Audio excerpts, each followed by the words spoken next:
Sure.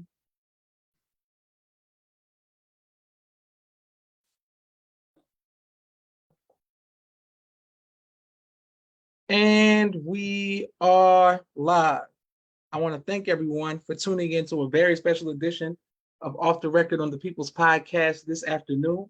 We have an incredible guest with us today, one who is going to give us some amazing information as well as inspiration, and that is none other than the magnificent host of a podcast that he's going to give us some more information about. Brother Eric Muhammad, first of all, assalamu alaikum, sir. Alaikum salam, sir. How are you? I'm doing phenomenal. We look forward to getting, to know the podcast as well as yourself. Great. Yes, sir. Well, how did the podcast come about? Well, working backwards, like the podcast is an extension of a lot of conversations that me and my wife have. Shout out to Lady Sarcasm, aka Tammy Muhammad. We have a lot of conversations.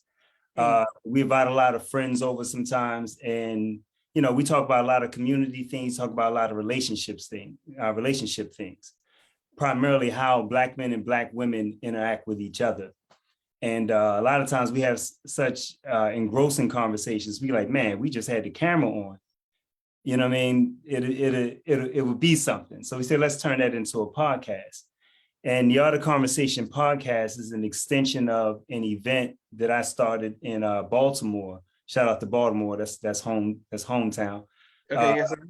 Back in 2007, I started an event called the Art of Conversation, wherein as a spoken word artist, I hosted an event, the Art of Conversation, where it wasn't just poets performing, but it was an opportunity for the audience to have dialogue and conversation with the poets themselves about some of the subject matter and what the poets are talking about. Because a lot of times poets are talking about things to have certain kind of conversations, but at the average poetry show, it's a one-sided conversation where the poet speaks, but the audience doesn't get a chance to have a conversation with the artists that are giving these insightful jewels. So we started an event in Baltimore in 2007 called the Art of Conversation, where it was like a back and forth dialogue between the audience and the poets. And since then, we took the Art of Conversation poetry event to Brooklyn, New York, Washington, D.C., Philadelphia, where I am now. We also had it in Baltimore. And as well as we turned into a radio show that was in Baltimore at one point. So every now and then the Art of Conversation logo pops back up. So now it's here in its latest form in terms of the Art of Conversation podcast. Oh, praise the Lord. Excellent. Yes, sir. And people are showing you love all across the nation. Brother Nelson says, oh, praise the Lord. Salam, sir, from Massachusetts. My sister Miriam sends the greetings, and we can't wait to put this on YouTube. So because you are into the spoken words community, does that mean that you are a poet or artist? Absolutely. Okay, great. I'm known as, Ethepoetmc. I didn't know that. Yeah. I'm Ethepoetmc. I've been a spoken word artist at least 30 years now. Started in the early 90s, transitioning out of hip hop. I was an MC at first in the 80s and the early 90s, what have you. And then I stumbled across spoken word as a more direct way of getting certain ideas out to the people. So I'm a spoken word artist now. Okay, great. Do you have any piece that you would like to give to it? Oh man, you don't put me on the spot like that. No. I know if you had, it's like a rapper. Somebody said they can sing. I'm like, okay. Let's see here. I always got something in the chamber for you. Okay, yes, sir. I'm gonna give you a little bit. I'm from where the dumb speak streetwise and sweet lies tell the truth. True lies make it to YouTube where your eyes tell lies to you. Now, parental discretion is advised as I surmise my point of view. I'm Spike Lee with a camera tilted, filter these lines for few. And if you don't get it, it ain't for you. I won't bore you with the details. I'm from streets where men fail. We learned manhood through our females, where technology was probably getting a message through your email, where there was more for social networking than bootleg DVD sales. Where we'd rather Facebook than face the book, as I'm only looking into my space, because where I'm from, them bullets come, too many bullet tons for my taste. So I'm from the place where we stay scared, but the faces were always brave, where they all voted Obama when the black face is all he gave. But that's enough when life is tough and your skin is darker than dusk. Maybe it's thirst to be the first way to disperse a spark into us. Something where the demand for more is poor, and to settle for less is best, because if you get what you never thought you would, that's considered success. Your breath after 25, well, that's considered your bless. Now your happiness after 25, well, that's considered your test. Yeah. Little something, you know what I mean? You know what I mean? I'm ready, brother. I'm ready when you're ready, you know? I'm ready when you're ready, you know? Yes, sir. That's how you do it. Okay. Crazy cool. Yes, sir. Okay. All right, great. So all the spoken word artists out here, y'all better step up. We got a couple of people's podcasts like Brother Eric. AKA yeah. You gotta be ready. Poet. Yeah. I wasn't ready, but I was ready. You know what I mean? Yeah. So yes, sir. Yes, now, Brother Eric. Now, where can other artists, spoken word artists, reach out to you and be a part of the podcast? Is it like Zoom, or do you have to be in person? Yeah, it has to be in person. I mean, we have artists that come in from all over the country to be a part of the podcast, but it's not so much an artist-based podcast as it is a conversation-based podcast. So usually it's people that we meet in our travels that can have these conversations with us, but we're still based in the community, you know. So, you know, it's if you come across our situation, feel free to hit us up. You can hit us up via Facebook at Ethepoetmc. That's ETHEPOETEM. No, actually is ETHEPOETMC on Instagram. You can always hit me up on Instagram. And if you're in town, you feel free to slide through. Okay. Yes, sir. Yes, sir. All right. Now, my next question is: do you have to be single to come on the show, or do you have to be married, or can single and married people come on your podcast?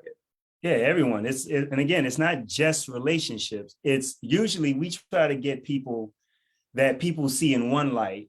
Because we had, like for instance, we had the brother Roscoe P. Coltrane from back in the day. Anybody remember? Pharrell had a label, Star Trek, with the Clips and Pusha T and all of them. One of the artists that was coming out, he was an artist that was on his way. He's from Philadelphia. He was on his way to be one of the biggest artists in the country, but he ran into some trouble and was locked down for 14 years. So first places that first people to get one of the interviews that he did when he came out, we had him on the podcast. So the brother had a very interesting story, much like a lot of us who are, you know, because like I said, originally I'm from Baltimore, and you know, Baltimore is Baltimore. We know how that goes, and a lot of us are always teetering the line between pursuing our artistic passions and getting caught up in a lot of street activity. So we had the opportunity to talk to that brother, who's a brilliant brother. A lot of people never got a chance to see how brilliant the brother actually is, to talk beyond some of the things that people know him for, you know, hardcore MC from the hard streets of Philly and all that sort of thing. But the brother is highly intelligent. So we talk about those relationships of how we come up in the hood, come up in, you know, and it wasn't for coming in contact with teachers at Elijah Muhammad, I don't know where I would have been in that respect. So we to Allah in that respect. Yes, sir.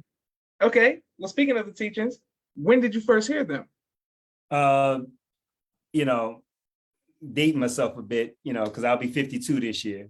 Praise be to God. So going back, we talking like it was the mid to late 80s. You know, growing up with hip hop. Those of us in my age bracket, we took the lead from whatever the rappers were talking about. And I kept hearing, you know, my favorite rap group, shout out to Public Enemy, Brother John, brother, you know, James, Chuck D, the whole fam or whatever. You know, I would hear, you know, Chuck say, you know, Farrakhan's a prophet, and I think you ought to listen to what he could say to you. What you ought to do is follow for now. So I'm like, you know, the name Farrakhan was like, okay, yeah, I'm down with Farrakhan, you know what I mean? You know, he said, you know, then he put in another song on the same album, The Follower of Farrakhan. Don't tell me that you understand until you hear the man. So that went into my consciousness of like, yeah, okay, that name, Farrakhan. And, you know, coming up in that era of hip hop, you know, you would hear sound bites of the minister in a lot of things. Public Enemy, like start a song, Terminator X on the Edge of the Planet, you hear the minister's voice, the federal government is number one killer and destroyer of Black leaders. Then they would just start rapping. I'm like, whoa, who is that? Wait a minute, doing these drive-by Farrakhan sound bites, and the minister has such a powerful voice. It ain't take but a little bit of it for you just to be like, yo, what was that? So then I would hear, being from Baltimore, Minister Jamil was a minister at that time. And, the tape connection was up and running. And, you would see the FOI in the street. And, in the late 80s, early 90s, if you were a young man, the FOI were like rock stars. They hop out and they start moving. You see everything just freeze on the block. Like, who's that? That's the Muslims. I'm like, what's that? Yeah, it's the FOI. You see the hardest dudes, just straighten up a certain way when the fruit come through. So that always just intrigued me. So I remember the first tape that I bought, I went to a tape connection because, I'm hearing the name Farrakhan, hearing sound bites. I read the autobiography of Malcolm X. I'm into my Black thing, got my African medallions, all these sort of things or whatever. But I never heard like a full Farrakhan tape. I got Yaqub's History. I think it came out in 85 or 86, one of those years. And I listened to the whole tape, and like the minister, because, as an MC, like I'm a rapper. So it's like certain people's, how they use their voice is as powerful as what they're saying. And the minister's voice always sounded like music to me, the musicality of his voice in delivering a word. And you got a picture like somebody 16, 17 years old, sitting down for 2 hours to listen to another man speak with no music, no beats, no this, that, and the other, but I'm entrenched. So, I just kept getting them tapes and turning them on to my friends like, yo, it's like, everybody was listening to Malcolm X tapes. I was listening to Farrakhan tapes. And I was like, I need to get some more of these things, So I was making dubs. I was passing tapes around like it was the new rap record. I'm like, yo, you got this Farrakhan tape, you get that Farrakhan tape. So that's where I was at with it. Praise be to Allah. Beautiful. Yes, sir. And people are showing you love all across the country. Can't wait to put this on YouTube. The word, Brother Captain David, formerly of Baltimore, now in San Diego. Yes, sir. Showing you love. Yes, sir. My sister Naima says, Assalamu alaikum. Brother Akil Mazain says, our brother. And people just showing you love from all across the country. Thank you all. We can't wait to put this on YouTube. I wanted to ask you, how did your family and friends feel about you accepting the teaching? Mixed feelings and controversy initially because, just pop up at Thanksgiving one year, like, yeah, I don't eat pork no more. You know what I'm saying? I don't do this no more. I don't do that no more. And usually that story is the same with a lot of young brothers and sisters. You would think that when your parents and people see a positive change in you, that you be more conscientious about what you eat, what you read, and how you think, and you're starting to say wiser things out of your mouth, you would think that would be a positive thing. But I think they see a pulling away from what they think they've taught you. Because my mother, raised me in the church and things of that nature, and I was well versed in the Bible. So when the minister started breaking down things in the Bible, I'm like, yo, yeah, I hear that, I see that. You know what I mean? So it's like it was like a subtle change, but it was like an automatic change at the same time. And it's just like increasingly, I'm just, again, when you're young, you're kind of boisterous the way that you're doing things. So it's like, I don't eat pork no more. And it seemed like you're raising up on your mother. That's not slick, no matter what your thing is. So the initial thing was, it was just a lot of weird things because, I started to grow my hair long. Like I had locks, just to get closer to my Blackness and all that sort of thing. So it was a drastic change with a lot of things that I was doing. But as time went on, because I ended up getting registered in like 94. So they saw me going in that direction. So as the years go on, my family started to embrace it more when they started to see the positive change in a lot of ways. So it took a minute though. Okay, yes, sir. Well, I'm glad that worked out. when did you go from seeing the Most Honorable Minister Louis Farrakhan as someone who maybe was an activist or a great speaker to someone who was in fact divinely guided? Well, June 7th, 1990, Baltimore, it was the Civic Center there. As a matter of fact, I had I was sold a ticket by Minister Jamil. Like the Fruit were at Mondam and Mall, shout out again to Baltimore. They were, moving about on the platform or whatever. And I had my crown on, my African medallion. I was with my girlfriend. And I think I was like 17 at the time. 17, yeah, I would have been 18. No, I think I was 18, I would have been 19 that year. So I was 18 years old at the time. And, I had my African medallion, had my girlfriend, and walking past, and Minister Jamil and the Fruit, they was, selling tickets. Say, look, man, the minister gonna be at the arena tomorrow, at the Civic Center, you going down, da da da da. Next thing I know, I bought 2 tickets. I don't know, Mr. Jamil did the thing to me. He was talking, he did the thing. So whatever it was, next thing I know, I had 2 tickets, Mm-hmm. So I went to go see the minister, and just him doing the Stop the Killing speech. It's like, okay, this is not just, because I'm listening, I've had the tapes, I'm listening, I'm growing, and seeing him in person, that's the first time I've seen him in person, June 7th, 1990, it just hit me in a way that it's like, okay, this man is like, because the way he broke down the scripture and it broke down that every people have a messenger and God wouldn't leave us out here. That was my main thing. That's the thing that got me. Because I'm like, the way I was taught about God, God answers all things. I'm like, why are Black people in the condition that we're in?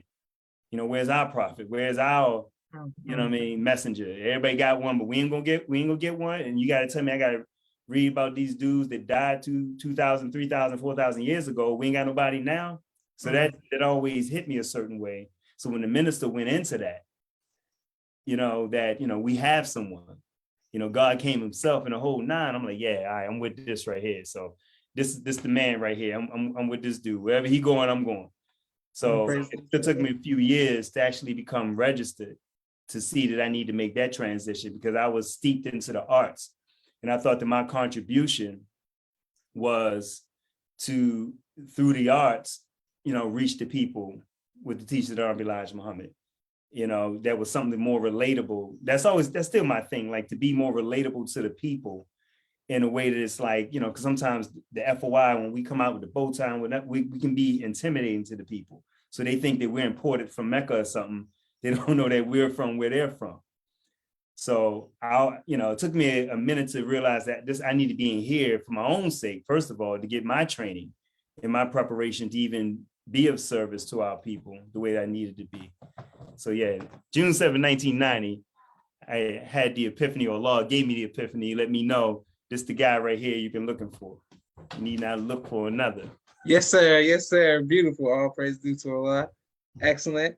And thank you everyone who's watching all across the country. My next question for you, sir, is Sister Salima, formerly known as Sister Tracy. Hey, so I always tell her, she's like, Joshua, you go so hard on Baltimore because of The Wire, and that's my only perception is like it's drive-bys every day, it's murder, killing. It is what it is. Omar from The Wire. That's what I think of. What is it about you that made you want to stay in that condition for so long in the community in Baltimore for all those years before moving to Philly? You know what I'm saying? Like what is it about you that made you want to stay though the crime rate was so high? Let me tell you, man, Baltimore is the most beautiful place and the ugliest place at the exact same time. And what Baltimore produces is like, I look at Baltimore, it's like, this is the factory that's going to produce a lot of help for our people. Because if you look at like just on a geographical aspect, Baltimore is the northernmost southern city, right? So Baltimore has like a mixture of northern kind of up north East Coast energy as well as down south energy all in one place. Okay. You know what I mean? So it's a weird mixture where it's located. So it produces like a very, if you're from up north, it has like a Southern kind of vibe, but it's not like the South. It's just different. You know what I'm saying? And it's like, if you're from there, you get it. If you're from the outside looking in, it's like, what's going on in this city? And it was, because I moved around a lot as a young person. I moved, I lived in Virginia. I lived in like other parts of Maryland or what have you, but I would always make my way back to Baltimore because Baltimore would just make sense to me. Just makes sense to me. I understand the people, and it just produced some of the most beautiful people I've ever seen in my life. Like, and then these people go across the globe and do such amazing things, but it's just like it's just weird to everybody else. I don't know what else to tell you, man, but it's a beautiful city, man. Yes, sir. Yes, sir. Well, in your life, have you ever been faced with fear? And if so, how have you overcome that fear? Well, we're always training and conditioning ourselves to meet and overcome all obstacles in our path. Yes, sir. So fear has always been one of those things. And I learned, all praise due to Allah, for the Honorable Minister was Farrakhan, how he said that, we're always going to be afraid. But the thing is not to acquiesce to fear. So to meet fear and whatever you're afraid of, to meet it and look at it for what it actually is. And, and you work through it. I've always learned how to work through fear because you can be crippled by fear by your own thoughts. You know what I'm saying? You come to a fearful moment. I'm talking about to the point of a gun in your face, loss of a job, loss of a loved one. Most of the crippling effect is what we do to ourselves because we haven't created a mental pattern for ourselves how to work through a thing. So I look at a thing, I assess it for what it is. As horrible as it is, a loved one is gone. They're not coming back. They're gone. But the better parts of themselves, you can carry them with you.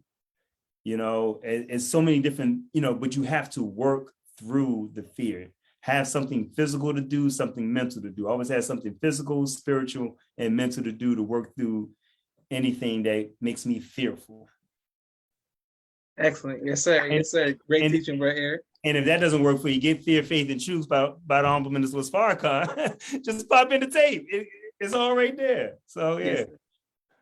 Wonderful. All right. Well, we have a quick 60-second commercial break for all of the sponsors of the People's Podcast. And we're coming right back to our brother Eric, also known as E the Poet. On social media, we're going to make sure we continue to promote his podcast as well. One moment. A camera and a drone. He does television and film editing. Please reach out to him if you need any of those services. Sister Miriam's ABC I Love Me, children's book and coloring book, and now Spanish book.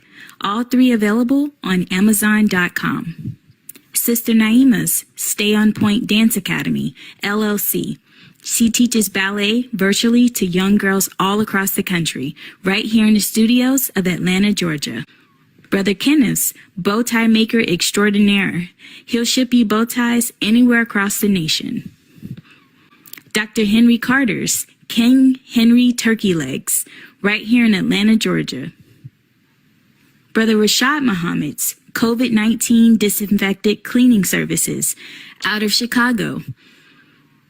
Student Minister Sharif Muhammad's book, A Soldier in the Movement of Christ, available on adulsharif.com. And lastly, Brother Joshua Muhammad's book, Cleopatra, as well as No Father, No Excuse, both available on Amazon. If you would like to donate or sponsor, thank you for all of the sponsors. Please like, share, subscribe, and we are grateful for every subscription, every like, every random and anonymous cash app from the people from all across the country. We are grateful for it. All right, sir. My next question for you is the Million Man March. What was the climate like, and how did it personally impact you? Man, oh wow, that's the question right there. So, Million Man March time. I heard the minister talk about this before too. How the 2 years before the Million Man March, the years leading up to that, the Let Us Make Man tour, because a lot of people don't have that in their history of the Honorable Minister Farrakhan going around the country speaking to Black men only. you know, and that's around the time I got registered. So, you know how it is.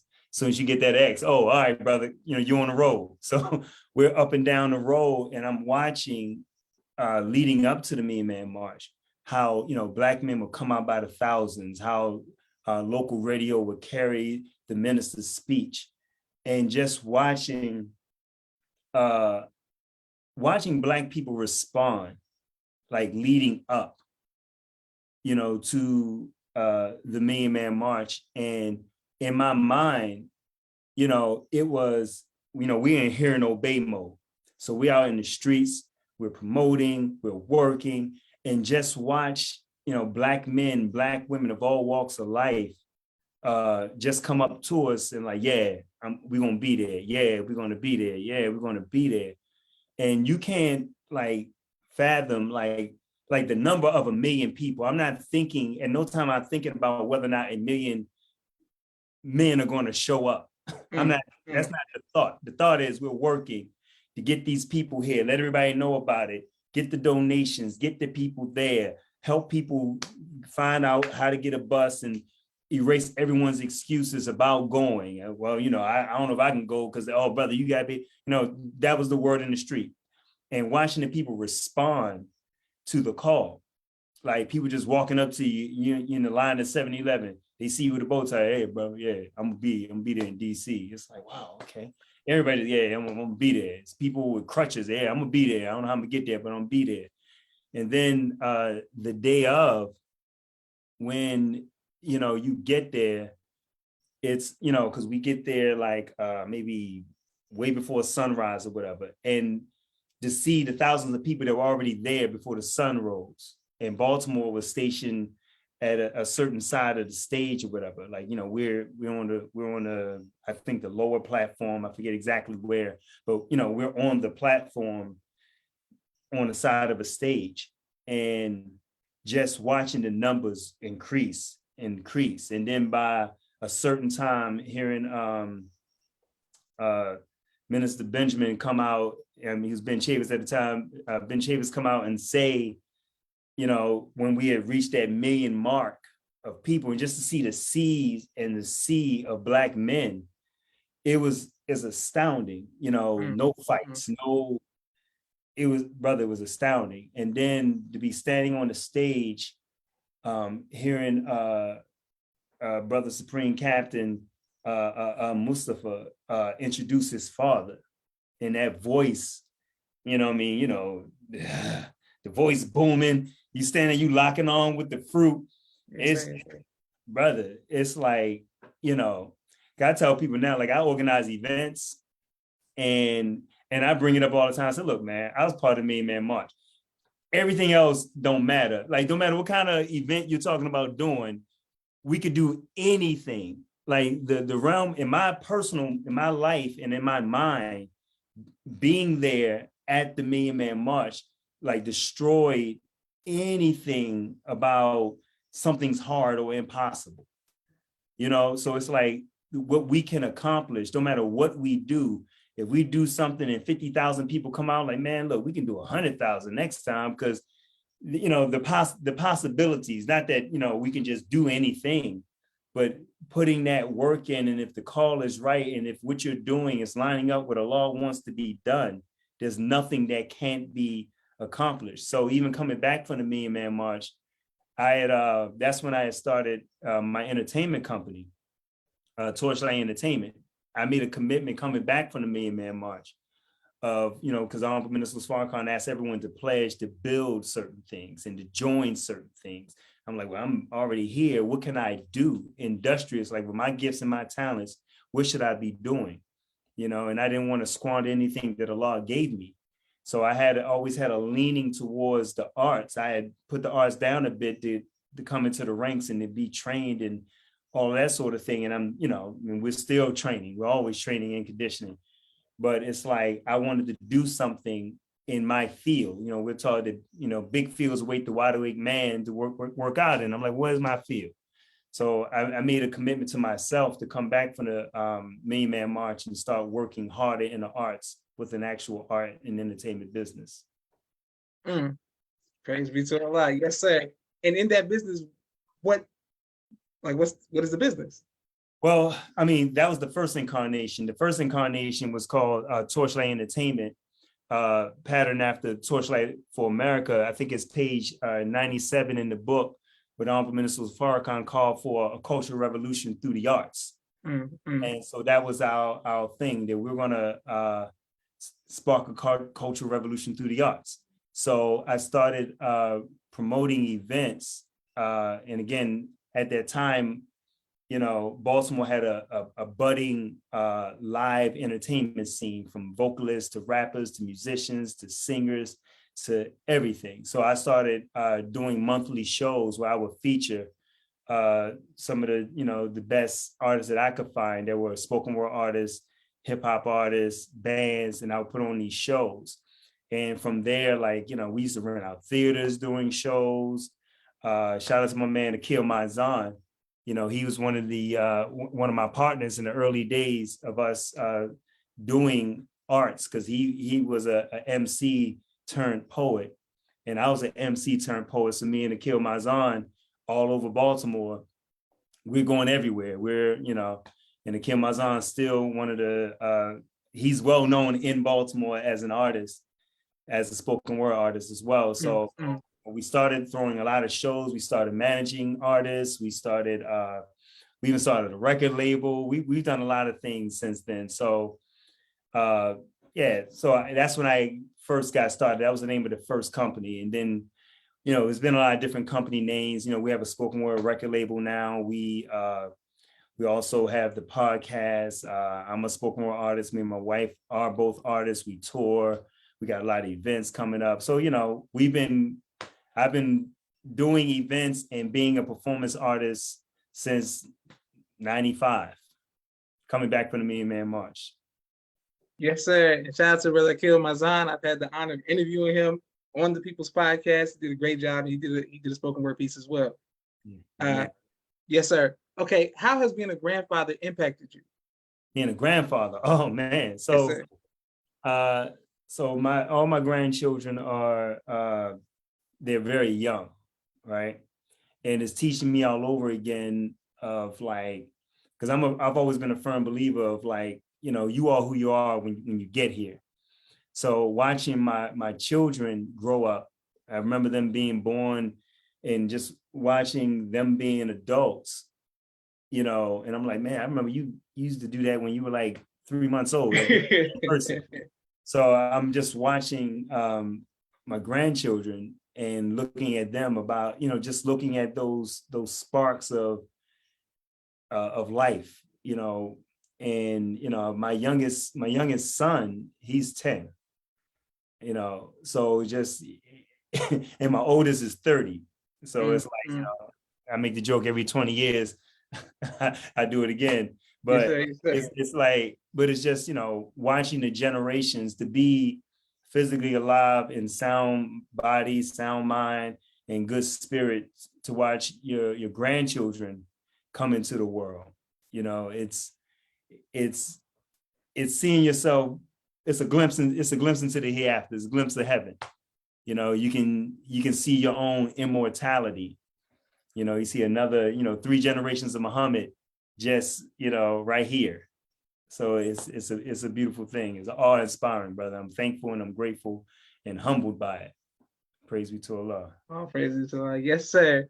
All right. We got to ask you the question we ask most people, most guests, well, all the guests, but specifically to artists. What is your favorite album of all time? Nation of Millions, Public Enemy. Takes a nation of millions to hold us back. You know, I was just in the gym earlier today listening to that album. It's like that album, oh man, it's one of the most significant albums. Most FOI in my age bracket will tell you that album even had a turning of us towards joining the ranks. You know, there needs to be a documentary done how many followers of the Honorable Elijah Muhammad were inspired to do so because of the group Public Enemy. You know, and because one of the things that I will always honor Chuck D for is that he made listening to the Honorable Minister Louis Farrakhan just a common smart thing to do, because Chuck was a little bit smarter than a lot of the rappers of his time because he was a little older. And, and he was conscientious enough to make, listening to the minister just a common thing to do. It wasn't something that, well, you got to be part of this or part of that. You should just listen to Farrakhan because it's smart. And we did, like you said, don't tell me that you understand until you hear the man. So to me, that made all the sense in the world, because then I started to see the minister's name in the news, and you know how the media was beating up the minister, calling him all kinds of things. And I heard a lot of people talking. I heard adults, because when Chuck said that, I was like 17. And I heard adults talking about, yeah, and that Farrakhan, he messed up Jesse. I said, have you ever, and I would ask, I said, have you ever listened to Minister Farrakhan? And like, no. I said, well, like Chuck said, man, don't tell me that you understand till you hear the man. So go listen to the man. So I always will honor Chuck D for that. And Nation of Millions is my favorite album of all times. Yes, sir. Yes, sir. It's a great album choice. Shout out to the S1W. I've had the honor of interviewing. Shout out to Professor Griff, who I've had the honor of interviewing People's Podcast. And shout out to Chuck D, who I've had the honor of interviewing People's Podcast. And I got the chance to tell them that I said, when I asked the guest, what's one of their favorite albums or the favorite album of all time, a majority of people are going to say It Takes a Nation of Millions to Hold Us Back. A majority of people, especially from people who came up in the early hip hop days, that's definitely going to be their favorite album. So you can't, man, it's a powerful impact to see the music actually affect the effect of the positive, the way he did that. Shout out to Chuck D, shout out to Public Enemy. Yes, sir. Brother Eric, what would you like your legacy to be, sir? If I could have, legacy wise, I want to be as impactful as, like we were talking about, like a Chuck D. We only have a little bit of time here, in the grand scheme of things. And in that time period, especially those of us who are artists, is no one's going to talk about when you're dead and gone, how big your house was, how, that car. No one cares about any of these things. So those things deteriorate, they go on, but they're going to talk about your impact on the time period. And I want to be known as just one of those significant parts of the time period that we were in. Like people can talk about the 80s and the crack era and this, that, and the other, but we'll also point to those artists that were conscientious enough to provide guidance to us young brothers and sisters that were in the streets during the crack epidemic. We are the babies in the streets during the crack epidemic. And if it wasn't for like the Public Enemies and the KRS-Ones and what have you to provide just a little guidance, that's what I want my legacy to be, that throughout the ages. And me, unlike a lot of artists, I've been able to create art and be part of the arts community and the community of my people for decades. I'm a man in my 50s and, and I still got bars, brother. So, but point being, it's like, I'm still, and a part of my arts community. So I have younger artists and people listening to what it is that I still have to say. And I want to, my legacy is always to broaden that legacy, that it's not just about saying some nice words on the mic, create media for yourself, create media for your people, broaden those conversations, create industry from your ability to be a good artist. At the root of it is being a good artist, but then there's so many business pathways and infrastructures that we can build for our people and the next generation of artists come behind us. So my biggest legacy would be the infrastructure that I built, the inspiration that I built. And I have the privilege of seeing artists that I mentor when they were in middle school and they're like 30-something-year-old men and women now. So I'm living my legacy. I can see, shout out to my man Black Chakra. He's one of the top spoken word artists in the country, and he's zooming around the country just killing everything. But you know, he's one of my youngins, you know what I'm saying? So it's good to see these things, see all these different artists come behind us and keep that legacy of art, entertainment in a local, regional level, be impactful in your part of the earth. So that's what I want my legacy to be. Oh, praise to Allah. What an incredible legacy that is, sir. Well, Thanks. on behalf of myself, my family, and the viewing audience of the People's Podcast, we thank Allah for you and your sacrifices and the sacrifices of your family as well to help establish Islam here in North America, primarily in Philadelphia and Baltimore, throughout the East Coast. And as an actor and a creative myself, shout out to you in the arts world. Continue to do your thing, and we rooting for you, brother. May Allah continue to bless you. Can I say something real quick? Yes, sir. Thank you, brother, because this podcast, man, you're archiving something that, man, generations from now, people are going to be watching your work. You know what I'm saying? And the service you're giving to our nation, our people, you know, because I've seen some of the people that you've had on here, like tears came to my eyes seeing Brother Captain Akil, Brother Captain Emeritus, Brother Captain Larry, and to see these brothers that had such an impactful part of my life, and you're honoring them by archiving their work, you know what I'm saying? And for the generations of those who weren't there at the Million Man March, and get to hear firsthand accounts of those who were there, those who came through with the Honorable Minister Louis Farrakhan, and you're archiving all this, and to have this for our nation, man, you know, salute to you, brother, because thank you very much, sir. Thank you, beloved. Thank you. I look forward to meeting you in person too, inshallah. Absolutely. And, yes, sir. And my sister Naima says, facts, all praise due to Allah. We're gonna put this on YouTube. May Allah continue to bless you all. This is Joshua Leonard Muhammad signing off with the People's Podcast. Assalamu alaikum, sir. Alaikum salam.